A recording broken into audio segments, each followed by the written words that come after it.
New build hype in Ottawa is real, but the math hits harder. You get a new house, you have fresh sod, perfect painted lines, and then bang, tens of thousands of dollars gone. Capped negotiation and closing day fees you never even knew about. Well, I'm gonna break it all down for you and give you a step-by-step guide to protect your equity if you decide to go buying a brand new home. See, if we look at the Ottawa market right now, it's quite balanced. There's plenty of selection, steady demand. Townhomes show the best momentum.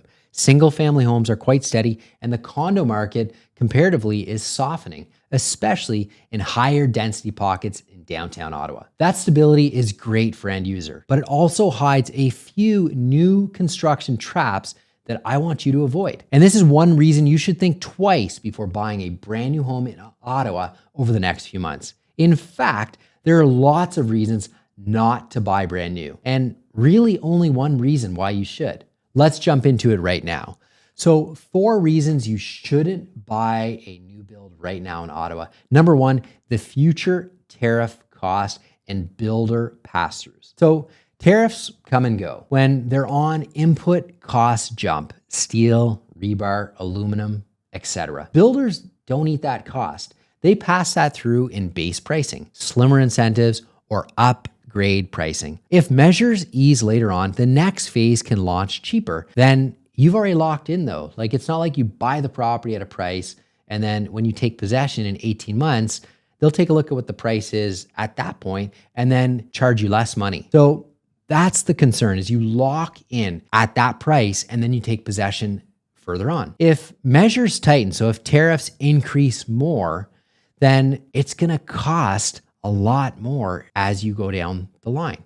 Either way, policy uncertainty equals pricing uncertainty for new build. Number 2, the builder becomes your competition when you sell. If you buy in a multi-phase community, which, let's face it, most of these are. If we think of Ottawa, you have Orleans in the east, Barhaven, Riverside South in the south, and out in Canada, Stittsville in the west. These are massive communities. Builders are not just buying like one street and building 10 homes.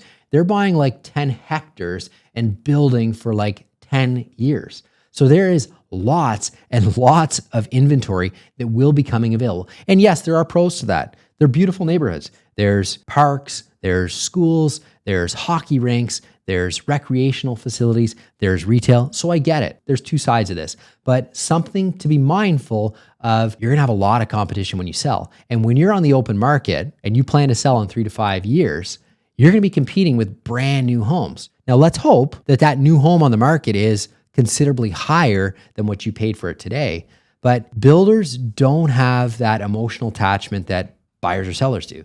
They're running a business for profit. So they have the ability to really extend on what their plan is. And if they need to sell X amount of property, they'll just slash price for that period of time to move that product. So something to be mindful if you're planning on keeping that property for, say, a 3 to 5 window. The builders, they just have deeper pockets, and specific inventory may need to move at certain times and they will just blow it out and sell it. The 12 to 18 month price lock paradox. So I think this is the biggest challenge and concern with buying brand new.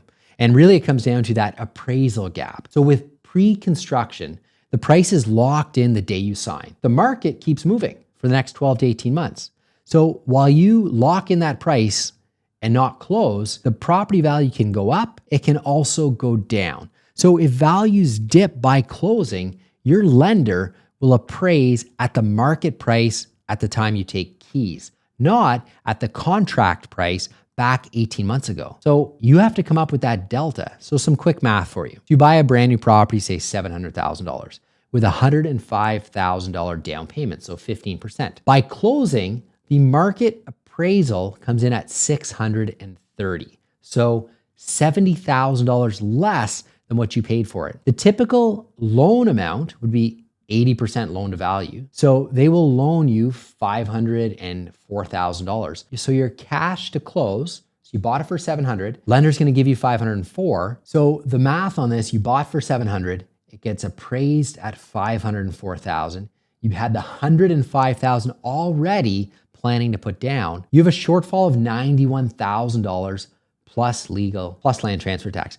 So that's like about $100,000, likely, quick math, it's probably like $107,000 more than what you expected. That's a lot of like surprise, in my opinion, that you just want to be aware of. Now, yes, prices can go up. Like, we're not trying to be Debbie Downer and just say the world's going to end. I'm just trying to prepare you in the open market. If you decide to get into new home construction, that this could happen. So just like prices can go down, they can go up as well. There is no recalibrating that price. The price you pay is locked in at that time. I know many buyers out there that I'm getting called in to sell their property because they just can't afford that difference. So then we have to get into something called an assignment clause, and very few builders will allow you to do that. Assignment means they're going to assign that deal to someone else. So it can get complicated. Please reach out if you need any advice on that, but just something to be aware of, that the price you pay is the price locked in. So for buyers who are buying a condominium, something to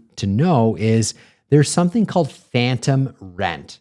So the rationale behind that is, until the building is completely sold out and everyone has possession, you pay rent on that property. So it's like intern occupancy. So payments are made before closing, something that most condo buyers don't know. So your actual payment is not going towards any type of principal or condo fee. It's just phantom rent. The last and final is virtually no negotiation power for a new build. Like, I've personally bought 3 brand new houses in my days, and I can't even negotiate it through. And I'm in this every day. The only leverage you might have is on a premium lot, where those, let's face it, usually go first, or on upgrades. So if you're looking at upgrades, sometimes there's some room on that, but never in my career have I seen the sticker price, so the top line price, up for negotiation. So here's the part that most buyers really underestimate. With new home construction, you have very little leverage on the base of price. Builders protect pricing across the whole phase from start to finish. If they discount one buyer,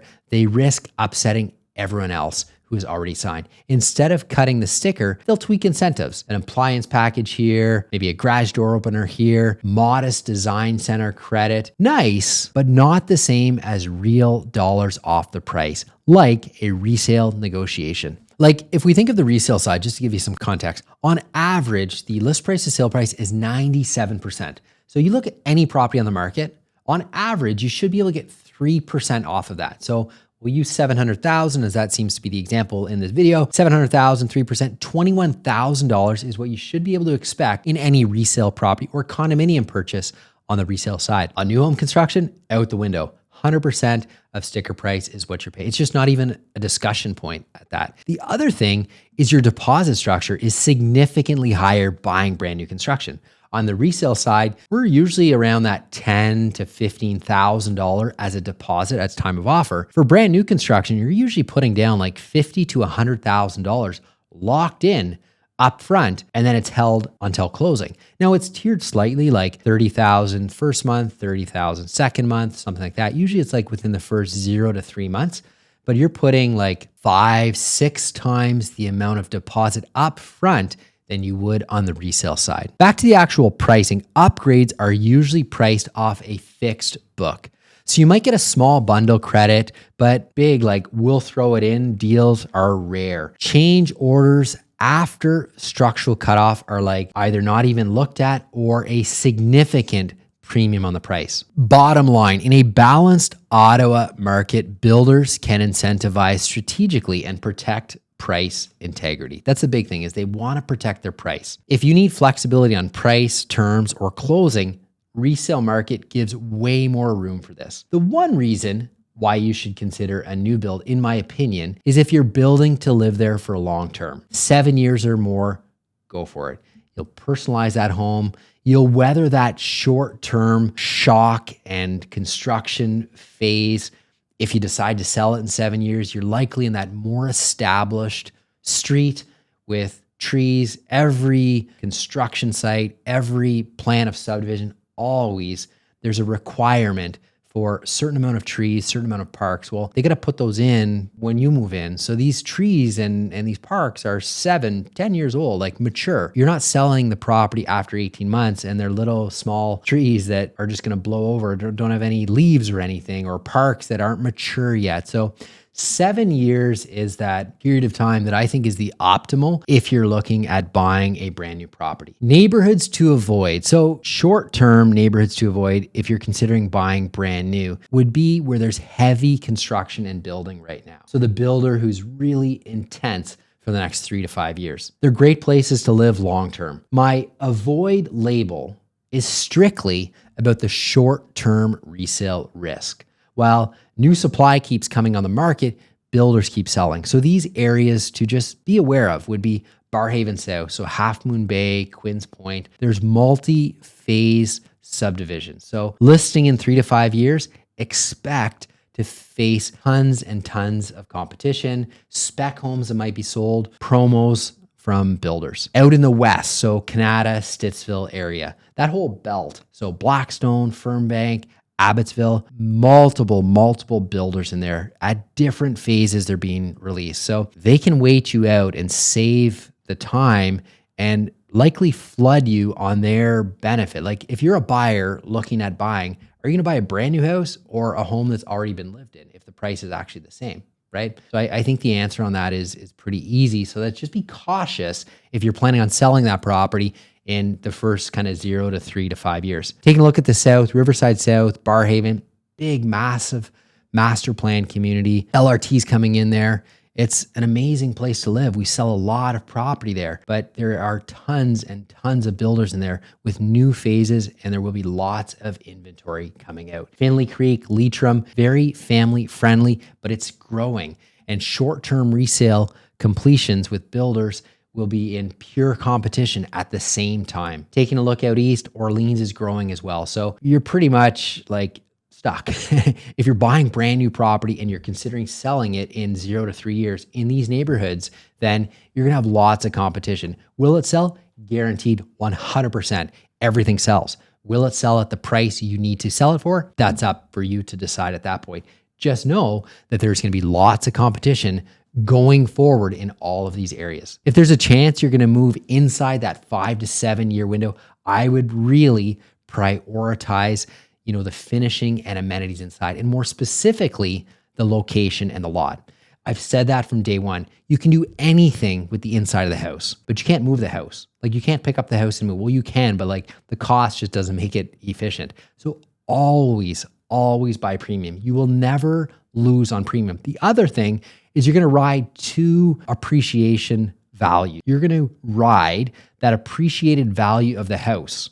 And at the same time, you're gonna ride the appreciated value of the land. Like it's a double down effect. It makes so much sense. I have never in my career seen a premium lotted property depreciate.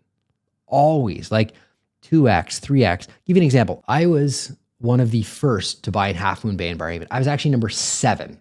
And now you look at Half Moon Bay in Barhaven, it's massive. And I bought a property there on a premium lot and I paid $15,000, 1.5, for a walkout basement backing on a ravine. Now this was back in like 2008. I get it, times have changed. That $15,000 premium, like today, that land value would be like $300,000 likely for that. Now, have the margins shrunk a bit? Yes. Have builders become more aware of that upward lift that homeowners were getting, like just putting that $50,000 down and then taking possession and then selling it for a lot more? Yes. But even today, premium lot, you will always win, and strongly recommend it because you're gonna get the double down effect on the appreciation. So what to do next? The trap isn't that buying a new home is a bad idea. It's simply buying a new home with a short-term time horizon where the builder is constantly building and they have so much land is something to be aware of.